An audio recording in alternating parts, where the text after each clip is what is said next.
La Nouvelle-Zélande ne devait être qu'une escale sur un voyage qui me menait en Polynésie. La perspective d'un si long voyage m'incita à faire une halte sur le trajet. Je choisis donc la Nouvelle-Zélande dont j'ignorais tout.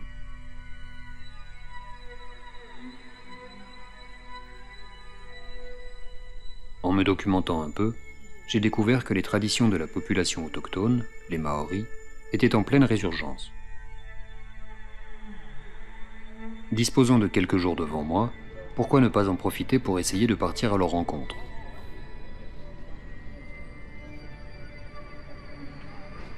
Et me voici à Wellington, capitale de la Nouvelle-Zélande.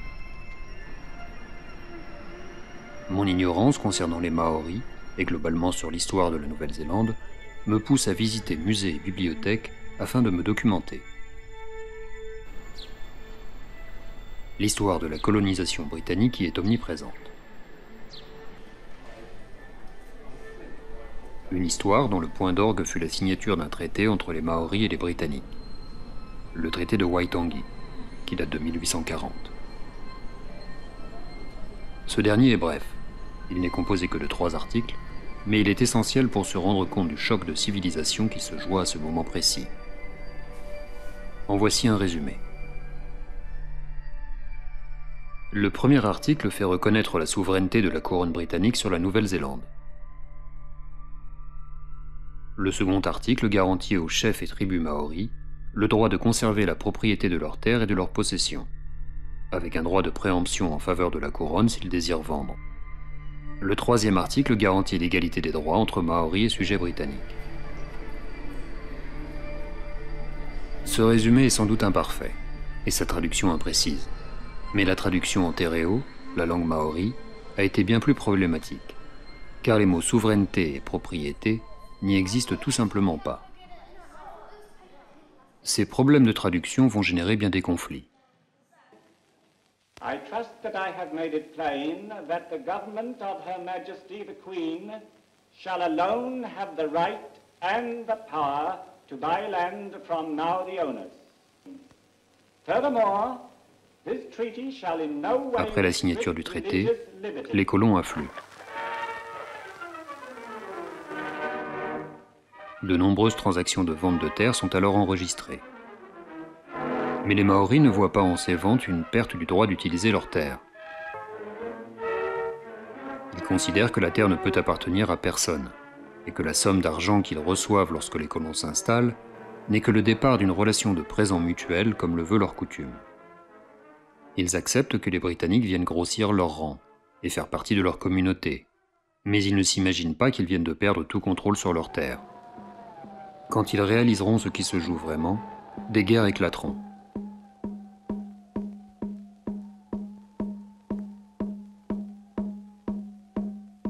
Alors que je regarde ces images des années 40, reconstituant ces événements à la façon d'une propagande, je m'interroge sur la notion de propriété des terres, qui est le point central de cette colonisation, mais également celui de notre économie occidentale. Chez les Maoris, les terres étaient gérées en commun, selon un principe de droit d'usage, au niveau de la tribu, pas de propriété et encore moins de propriété individuelle. Quelle vision du monde les Maoris peuvent-ils avoir pour ne pas avoir de notion de propriété individuelle? Mais alors que je suis plongé dans ces réflexions, c'est dans les actualités récentes qu'un sujet va attirer mon attention. Il vient d'être donné au fleuve Wanganui une personnalité juridique au regard de la loi néo-zélandaise, au terme de longues négociations avec les Maoris.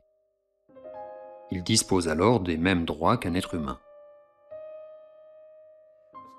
Today is a very historic day for Wanganui iwi, for all iwi who look to the river, for the people and the communities of the great region of Wanganui, and indeed for our country.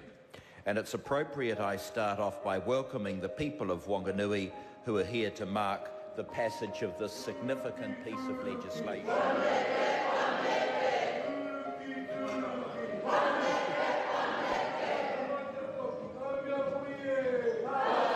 De multiples questions se posent à moi. Un fleuve peut-il avoir les mêmes droits qu'une personne? Quel rôle les Maoris ont-ils eu dans cette surprenante décision de justice? Je télécharge l'article de loi. Il est long de 89 pages. Cela paraît complexe. Le fleuve prend le nom légal de Te Awa Tupua, le nom maori du fleuve. Pourquoi ne pas avoir gardé le nom de Wanganui? Une association nommée Te Pu Tupua est créée dans le but d'être, je cite, « la face humaine de Te Awa Tupua, le fleuve donc, et d'agir en son nom ». Sa principale fonction est de parler pour et en faveur du fleuve, de promouvoir et de protéger la santé et le bien-être du fleuve. Qu'est-ce que le bien-être d'un fleuve? Cette association est composée de 2 personnes, les gardiens du fleuve, nommés l'une par la tribu qui vit sur ses berges, l'autre par la couronne britannique, c'est-à-dire par le gouvernement. Cela mérite quelques éclaircissements. Heureusement, l'ancien ministre en charge des affaires maoris, Chris Finlayson, accepte de me recevoir au Parlement pour me faire la genèse de cette décision. Un des aspects les plus intéressants de la négociation est venu de la vision du monde des Maoris vivant le long du fleuve. Leur vision est la suivante. Je suis le fleuve et le fleuve est moi. Pour un juriste anglo-saxon tel que moi, la première fois que j'ai entendu cela, je me suis dit, c'est plutôt étrange. J'ai eu beaucoup de mal à comprendre. Le rôle des négociateurs et mon rôle en tant que ministre était d'essayer d'aller au-delà de nos préconceptions et de penser le problème, ou plutôt de voir le problème du point de vue des Maoris. Au fond, ce qu'ils disent est « Je suis lié à ce fleuve de façon inextricable. Ce fleuve est autant une partie de moi que je suis une partie du fleuve. Car le fleuve me fournit ma nourriture, mes loisirs, ma subsistance et beaucoup d'autres sortes de choses. Il est donc impossible pour moi en tant que Maori de parler de moi en tant qu'individu et du fleuve en tant qu'autre chose. C'est ce sur quoi nous devions travailler, en dehors de toute idée de propriété des berges du fleuve par la couronne britannique. Donc ça nous a demandé de réfléchir à de nouveaux modèles, de nouvelles façons de penser et de concevoir un accord autour de ces nouveaux modèles. L'une des sources d'inspiration dans ce domaine de pensée a été le travail réalisé aux États-Unis par un professeur émérite de l'Université de Californie. L'auteur dont parle ici M. Finlayson est Christopher Stone. Publié en 1972, « Les arbres doivent-ils pouvoir plaider » était un texte visionnaire et parlait déjà de donner des droits aux non-humains.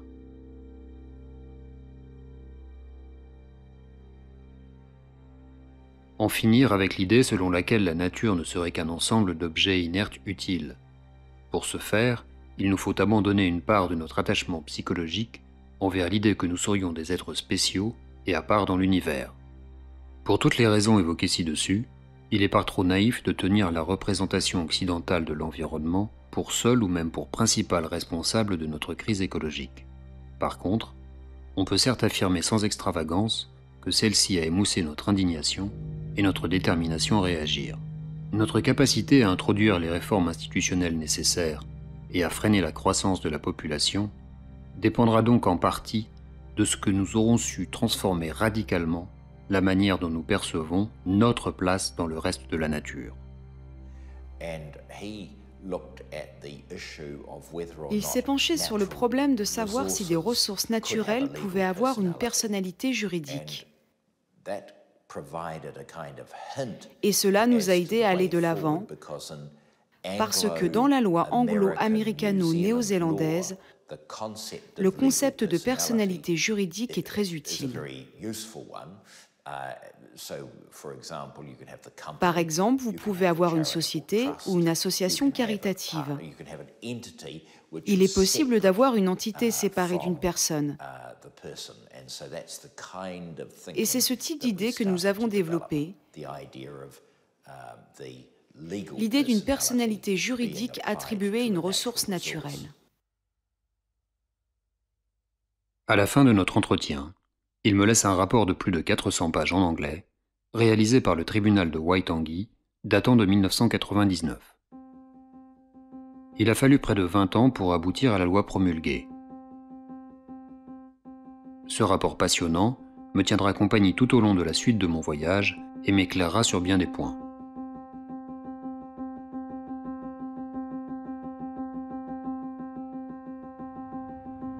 La ville de Wanganui est située à 3 heures de Wellington.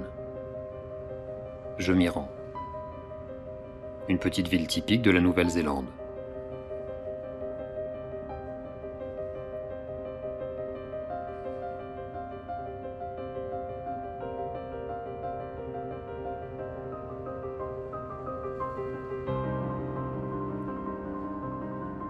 Lorsque j'arrive en ville, le fleuve est en crue.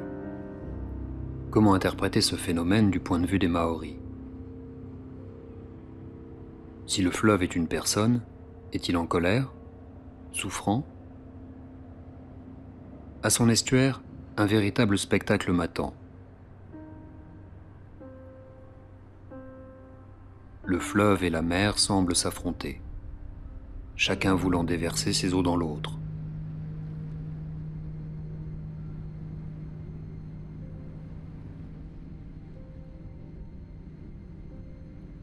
Parmi ces flux opposés, des troncs d'arbres morts sont les victimes impuissantes de ce combat homérique. Ils finissent par aller rejoindre leurs congénères sur la plage.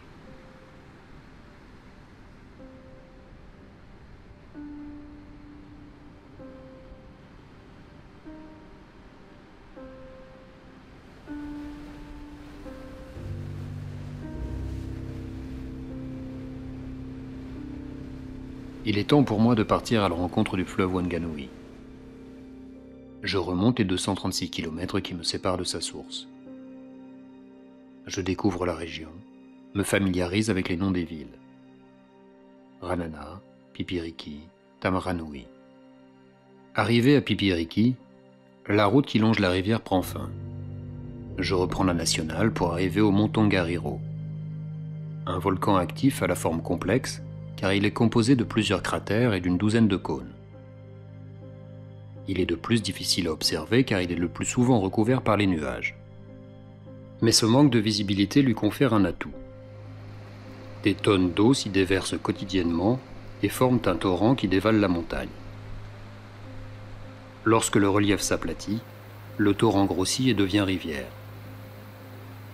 Sa course s'achève dans la ville de Wanganui, où elle finit par rejoindre la mer et devient donc fleuve.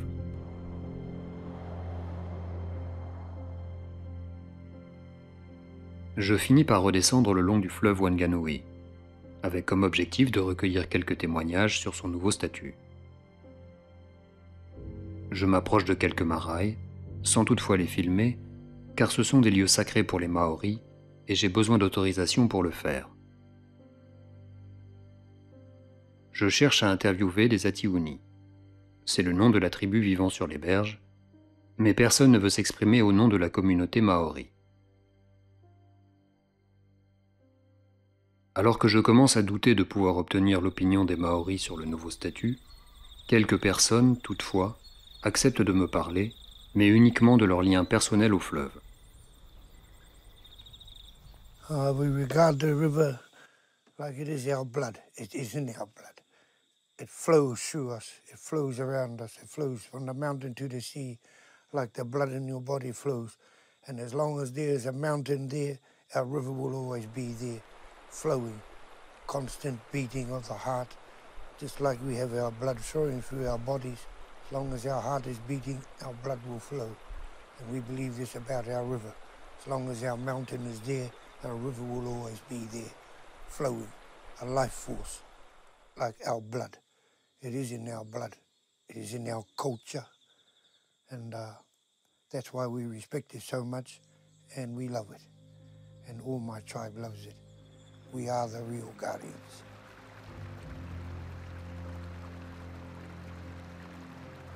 Le rapport du tribunal va me fournir plus d'informations. La gestion du fleuve par les Anglais a causé de nombreux problèmes. Les règles de navigation ont tout d'abord obligé les Maoris à retirer leur traditionnel nasse à anguilles, base de leur alimentation. Puis des cailloux furent extraits par tonnes du fleuve pour les besoins de construction. Une déviation a également été créée dans le haut du fleuve pour maîtriser son débit, et cette baisse du débit a généré une baisse du nombre de poissons. De nouvelles espèces furent alors introduites qui chassèrent les espèces originelles. La pollution vint, produite par l'ensemble des activités humaines autour du fleuve. La touche finale étant la création d'un barrage hydraulique en 1962 pour alimenter une centrale électrique.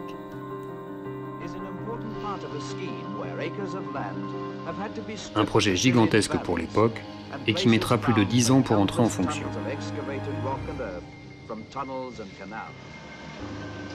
Cette centrale existe toujours, la Tongariro Power Scheme.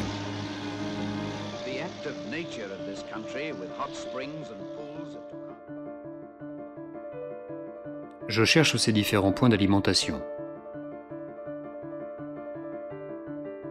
Il me faut quelques heures pour les repérer.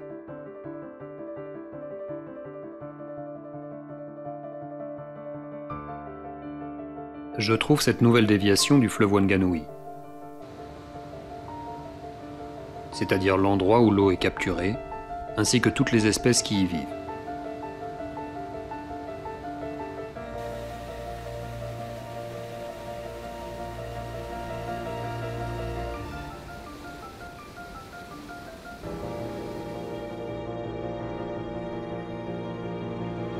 De mémoire de ceux qui ont assisté à l'ouverture de cette déviation, l'eau était rouge, de la couleur du sang des poissons.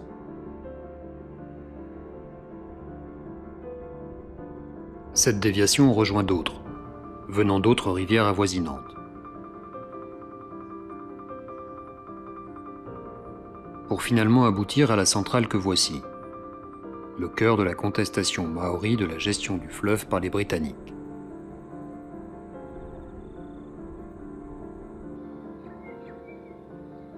Deux fois par jour, le barrage rejette ses eaux dans la vallée. J'attends l'heure du déversement comme on attend l'heure de sa pièce de théâtre. En lieu et place des 3 coups, c'est une sirène stridente qui annonce le début de la représentation.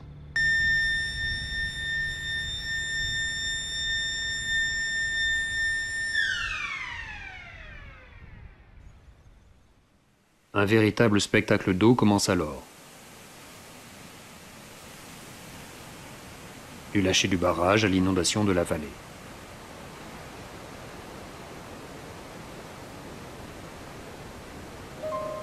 Comment ne pas apprécier la beauté de cette scène? Cependant, dans les coulisses, ce sont bien des espèces entières qui sont détruites au nom de nos besoins toujours grandissants en énergie. Une biodiversité qui s'érode jour après jour. Un écocide dont le clou du spectacle, si l'on se contente de le regarder, sera une extinction de masse, qui hélas, a déjà commencé.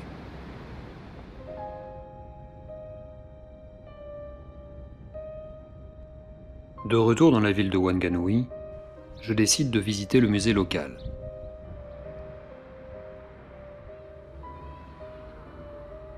À ma grande surprise, il n'y a que peu d'informations sur l'histoire du fleuve et des Ationi.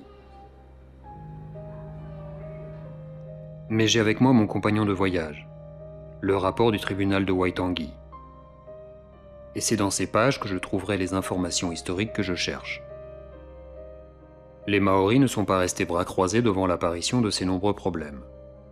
Ils ont multiplié les procès, au total plus de 100 ans de lutte. Les décisions des tribunaux sont toutes en défaveur des Ationi. Cela ne les arrête pas pour autant. Les pétitions, les actes de résistance pacifique se multiplient. Il faut attendre les années 70 pour que leur voix soit entendue. Les protestations sur la confiscation de leurs terres se font de plus en plus audibles par l'ensemble de la population. Des Maoris arrivent au gouvernement et en 1975 est créé le tribunal de Waitangi pour vérifier le respect du traité de Waitangi. Tous les aspects sont dans ce rapport, non seulement les faits, mais aussi la position des Maoris, leur cosmologie, leur vision du monde. Je dévore les pages qui y sont consacrées. C'est la clé qui me manquait pour entrer dans la culture maori. Des principes essentiels, totalement étrangers à la culture occidentale, sont ici détaillés. Le premier d'entre eux est le mori. Toute chose possède un mori, une force de vie et une personnalité qui lui est propre. Et une rivière en est donc dotée. Et cette force vitale que nous partageons avec les animaux, les végétaux et les minéraux font de nous tous les membres de la même famille, la famille du vivant. De plus, si par exemple un arbre possède un mori, la forêt qui englobe cet arbre en possède un également. Chaque élément de la forêt possède un mori individuel, et la forêt dans son ensemble a un mori, sa propre force de vie. Il en va de même avec le fleuve Wanganui. L'eau du fleuve a un mori, mais aussi la montagne d'où il provient, les forêts qui le bordent, ainsi que les humains qui vivent sur ses berges. Et l'ensemble de cet écosystème a un mori, une force de vie où chacun des éléments qui le composent influe sur les autres. Le fleuve ne se résume donc pas au cours d'eau. Voilà pourquoi c'est le nom maori du fleuve qui a été retenu pour l'article de loi. Te Awa Tupua. Il est un tout, et l'impact du changement d'une partie de ce tout provoque des réactions en chaîne. Chaque force de vie, en tant qu'entité vivante, mérite le respect. Et si elle n'est pas respectée, elle perd de sa vitalité, de sa force. Donc tout changement ou altération faite à une autre force de vie doit faire l'objet de rituels, de demandes de permission auprès des dieux ou des ancêtres, en attestant la nécessité. Le fleuve Wanganui est sacré, tabou pour les Maoris. Il est une entité vivante. Il est considéré comme un parent, un ancêtre bienveillant à qui il faut plaire. Ces notions maoris sur le monde me semblent plus claires, même si la traduction du maori vers l'anglais, elle aussi, doit être imparfaite. Notre vision occidentale, beaucoup plus matérialiste, considère la nature comme une ressource inépuisable, sûrement pas comme un parent. Notre recherche permanente d'améliorer notre sécurité et notre confort nous mène désormais à notre perte. Mais maintenant que nous vivons dans des villes où la nature n'est plus que décorative, comment changer notre vision du monde? Comment se reconnecter à la nature? Plongé dans ces réflexions, je passe du temps à Wanganui. Je sympathise avec des locaux qui me font visiter la ville. Je me promène avec eux sur les bords de la mer de Tasman, et ce sont ces nouveaux amis qui vont m'apporter les contacts que je désirais tant. Je suis invité à participer à un voyage de 4 jours en canoë sur le fleuve avec des Maoris. Une occasion inespérée. Ils consentent également à être interviewés. J'accepte sans comprendre tout de suite de quoi ils retournent. On me parle de rejoindre un groupe d'adolescents australiens. Le côté touristique de la chose me perturbe un peu, mais mes doutes s'avèrent infondés. Les Australiens en question sont des étudiants d'une université spécialisée dans les cultures tribales, destinée à former des jeunes à des métiers environnementaux ou humanitaires.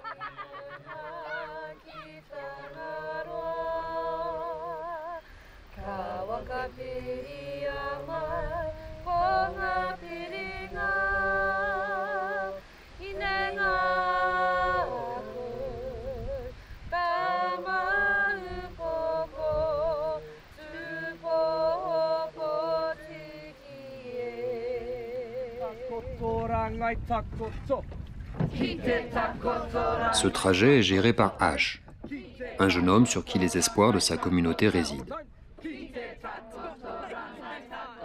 C'est lui qui m'a permis de participer à ce voyage en me laissant exprimer ma quête au leader de sa tribu.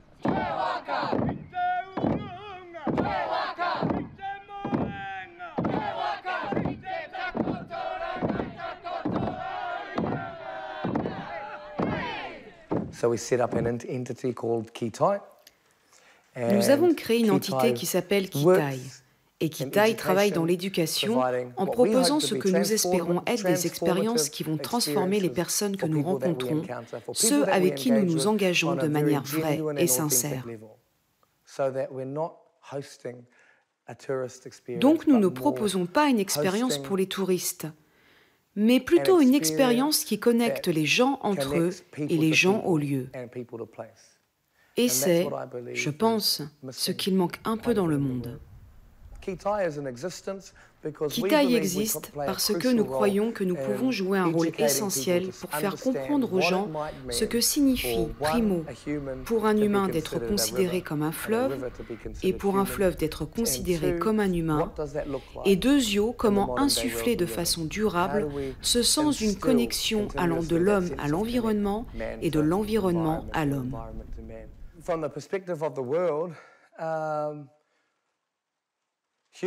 D'un point de vue global, l'homme sans l'environnement ne pourrait pas survivre. Mais l'environnement sans les hommes survivrait sans problème. Donc il est temps que nous jouions notre rôle dans l'univers de manière proactive, que nous jouions notre rôle dans l'environnement. Et au lieu d'essayer d'être supérieur et plus fort que l'environnement, reconnaître que je suis l'environnement et l'environnement est moi. Le reste de l'équipe de Kitai est formé par les proches de Ash, les proches du fleuve. La sécurité du trajet est assurée par Oncle George, un personnage inoubliable qui, en plus d'assurer sa mission, va s'occuper de moi pendant ces 4 jours. Pourquoi est-ce que je continue à revenir ici depuis tant d'années? Beaucoup de gens me posent la question. Quand vous apprenez à reconnaître les humeurs de l'eau, son mouvement, qu'il soit rapide ou plus lent, que l'eau soit un peu plus haute ou quand elle descend, quand elle descend, un nouvel élément apparaît, alors qu'il était immergé juste 1 ou 2 semaines avant et était invisible. Donc je reviens parce qu'à chaque fois que je reviens, le visage du fleuve qui se révèle à moi est différent.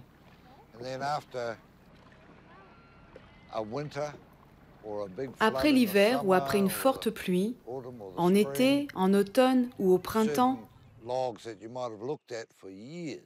certains rondins de bois que vous avez observés pendant des années ne sont plus là. D'autres jailliront hors de l'eau et vous regarderont.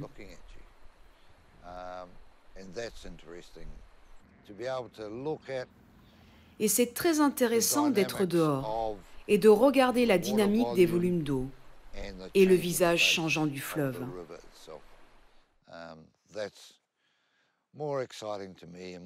C'est plus excitant pour moi et plus épanouissant que d'aller à Disneyland.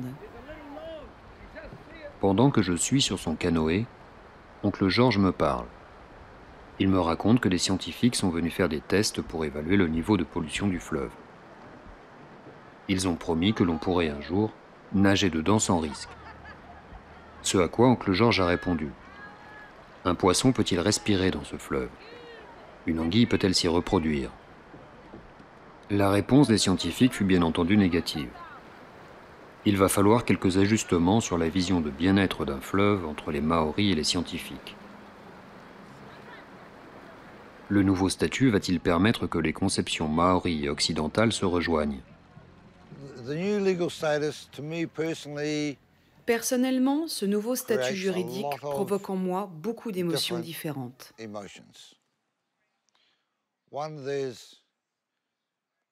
D'un côté, du soulagement. 140 ans, le plus long procès de l'histoire juridique de ce pays. et il a été résolu à notre époque. Donc du soulagement. Cependant, il y a un certain degré de consternation dans ma voix, parce que je me demande, j'espère que nous avons bien fait les choses. Seul le temps nous le dira et révélera la part de compromis. Lorsque l'on négocie avec qui que ce soit, les deux parties doivent être capables de faire bouger leur position. Et finalement, qui bouge le plus? Nous ne le savons pas vraiment. Parce que je ne connais pas tout le parcours juridique et les conflits qui se sont déroulés pendant ces 140 années. Donc, il y a une part de consternation.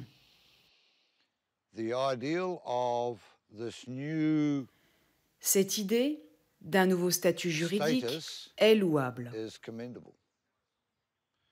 Mais comment s'y prend-on pour prendre une chose inanimée dans la tête de beaucoup de gens, comme un fleuve, et lui donner une personnalité? Personnalité, je n'ai pas de meilleur mot. Le statut juridique d'une personne. Mais je me demande si, parce qu'il y avait cet idéal ou ce rêve du fleuve faisant partie intégrante de nous, et nous faisons partie intégrante du fleuve. Mais il nous a fallu nous battre. Il y avait des législateurs, dont le gouvernement, qui disaient « non, non, non ». Mais lentement, ils ont commencé à bouger et les deux parties se sont rapprochées.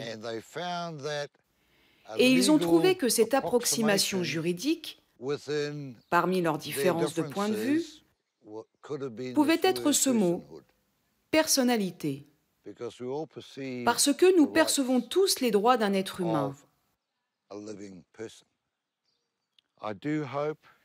J'espère vraiment que ce statut de personnalité juridique peut fonctionner.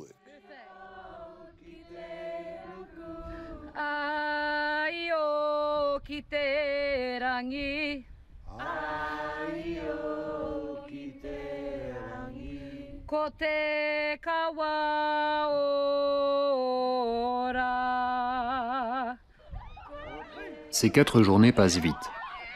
Sur le fleuve, tout le monde prend plaisir à pagayer, à être ensemble. Une alternance de moments joyeux et éducatifs, car tout au long du parcours, l'équipe partage sa culture avec les étudiants.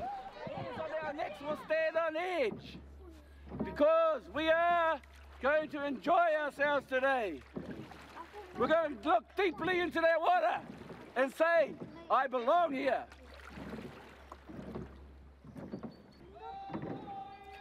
Pitawaka! Pitawaka! Tawaka! Tawaka! Ramatakat! Aitawaka!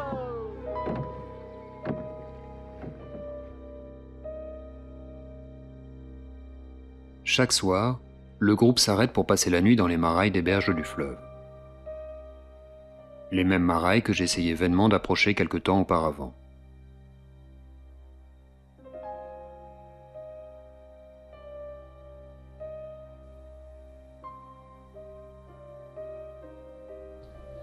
Avant de pouvoir séjourner dans ce lieu hautement spirituel où les ancêtres sont incarnés, une cérémonie doit être effectuée.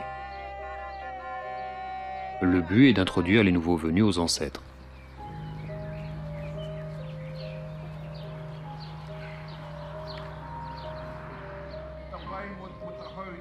C'est Jeff qui est le responsable de ce marail. Il est l'oncle de H.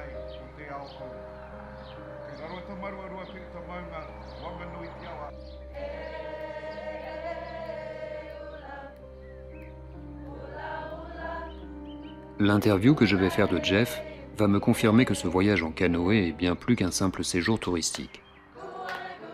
Il fait partie d'une stratégie utilisée par les Maoris pour reconnecter les leurs à leurs racines. Chaque année, depuis 30 ans, des gens de notre communauté se rassemblent. jusqu'à 100, 120 personnes. Et ils pagaient sur le fleuve Wanganui depuis Tamaranui en redescendant jusqu'à Putiki. C'est une opportunité pour ceux qui ne sont pas connectés au fleuve d'écouter les histoires tribales au sein même de la tribu. J'ai été assez chanceux d'être dans le premier Tira il y a 30 ans. À cette époque, il y a eu un groupe parmi nos leaders qui ont imploré les anciens. Nous avons besoin d'enseigner à la nouvelle génération ce que le fleuve représente pour nous. Et ils sont venus avec cette idée de pagayer pendant 15 à 16 jours. Qu'est-ce que cela nous a permis en tant que tribu? Ça nous a permis de nous asseoir avec nos anciens et d'écouter leurs histoires. D'écouter les Ophé d'Ikia, un de nos anciens qui s'est battu pendant un demi-siècle contre l'injustice faite au fleuve, contre son exploitation et le détournement de ses eaux. Nous avons pagayé dans les endroits où notre peuple vivait. Des histoires furent racontées et ça a créé du lien. Ça a créé des liens pour ceux qui ne se connaissaient pas eux-mêmes très bien en tant que personnes appartenant au fleuve Wanganui. Et quand les gens sont finalement arrivés ici même, après 16 jours, à la fin du voyage, il y avait chez eux une incroyable transformation personnelle. Depuis ces 30 années, j'ai vu une nouvelle vague de leaders venir. Vous avez rencontré l'un d'entre eux, Ash. C'est notre plan de succession. Et ce n'est pas à l'université qu'ils ont appris leurs compétences, même si c'est très bien. Mais ils avaient d'abord besoin de comprendre et d'aimer le fleuve. Parce que s'ils aiment le fleuve et sont connectés à lui, tout le reste vient s'ajouter à la passion et au partage des histoires. Donc, depuis 30 ans, nous avons construit notre capacité et nos compétences pour arriver là où nous en sommes, et c'est maintenant devenu un rite de passage pour les jeunes de participer au Tira. La réponse des Maoris au problème de déconnexion avec la nature est simple. Passer du temps dans la nature. Pour connecter les personnes au fleuve, il suffit de leur faire passer du temps avec lui. Je me sens vraiment en immersion dans le monde des Maoris, dans leur vision du monde, et les étudiants aussi. À chaque étape, ils sont invités à parler devant l'ensemble du groupe pour partager leurs sentiments. Le simple fait de devoir se présenter selon la coutume maori, non seulement en donnant son identité, mais également le nom de la terre, du cours d'eau d'où ils sont issus, ébranle nombre d'entre eux. Certains fondent en larmes tellement ils se sentent déconnectés, sans racines. Je ne filmerai pas ces moments, car ils sont trop intimes pour ces jeunes gens, mais aussi pour moi-même, qui suis invité à participer à ces réunions, bien que j'essaye de m'en tenir à ma position d'observateur. Les Maoris pensent que la terre n'appartient pas aux hommes, mais que les hommes appartiennent à la terre. Un homme a-t-il besoin de racines? Si oui, où sont les miennes? Et pour tous les déracinés, est-il possible de se créer de nouvelles racines?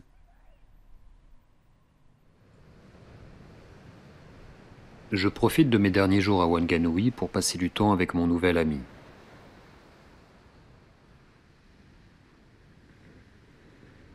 Mais un dernier rendez-vous m'attend. Le hasard a fait qu'une spécialiste française en droit de la nature, Valérie Cabanès, se trouve également ici pour travailler sur ce nouveau statut.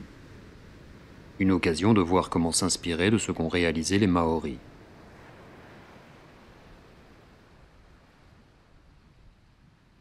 Le fait de donner des droits à des écosystèmes est je dirais, est en pleine expérimentation. Donc, selon les pays, on ne va pas définir la manière de défendre ses droits en justice de la même manière. Et donc, il est intéressant de comprendre que ce qui est défendu, par exemple, par le mouvement Earth Law, c'est-à-dire ce qu'on appelle le droit de la Terre, la jurisprudence de la Terre, c'est le fait de reconnaître aux écosystèmes, de reconnaître à la nature son droit inaliénable à exister, au même titre que l'on va reconnaître le droit à la vie aux humains, qui ne puisse pas être remis en question ni par le comportement de la nature, ni par les gouvernements en place, quelles que soient les tendances politiques du moment. Les droits de la nature donc, sont reconnus, on le voit beaucoup en Amérique du Sud, ça commence en Amérique du Nord, en Océanie, en Inde, mais ça a du mal à émerger effectivement dans les pays occidentaux les plus riches, en particulier européens. Parce que ça perturbe en fait les fondamentaux culturels sur lesquels le droit s'appuie, la politique s'appuie, et je dirais même la philosophie.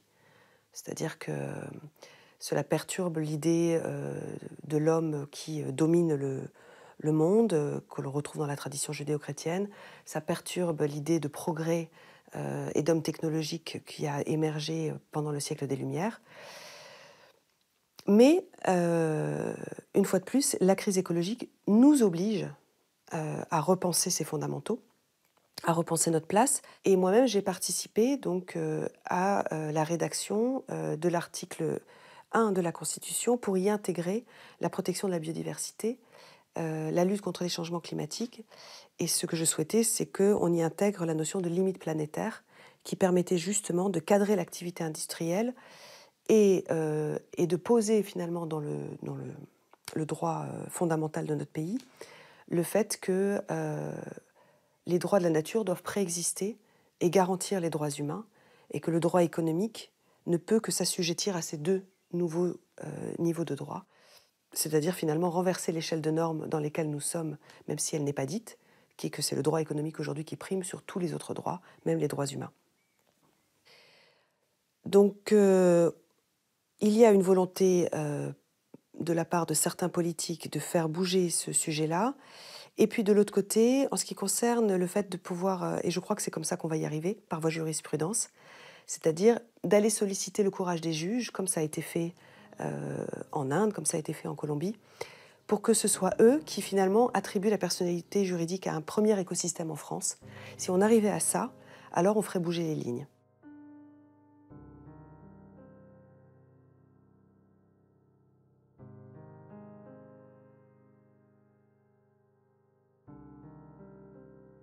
Mon voyage se termine, avec des interrogations, mais aussi de l'espoir.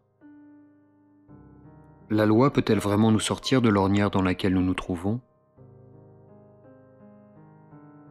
Avons-nous le temps de nous changer nous-mêmes, de changer notre rapport au monde avant que les problèmes environnementaux ne nous l'imposent?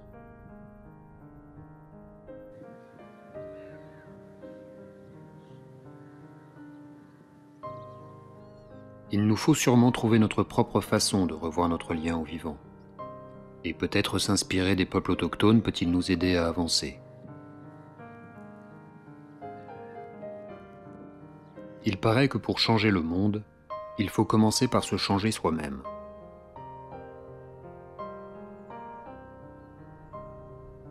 De mon côté, c'est dans des fermes que je cherche ma connexion à la nature, en travaillant la terre, avec de nouvelles rencontres. En Nouvelle-Zélande d'abord, puis en Normandie. Je n'aurais jamais cru y prendre plaisir.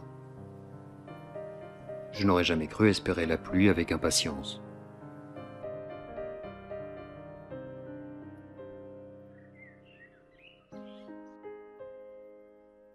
J'observe la faune et la flore d'un œil nouveau.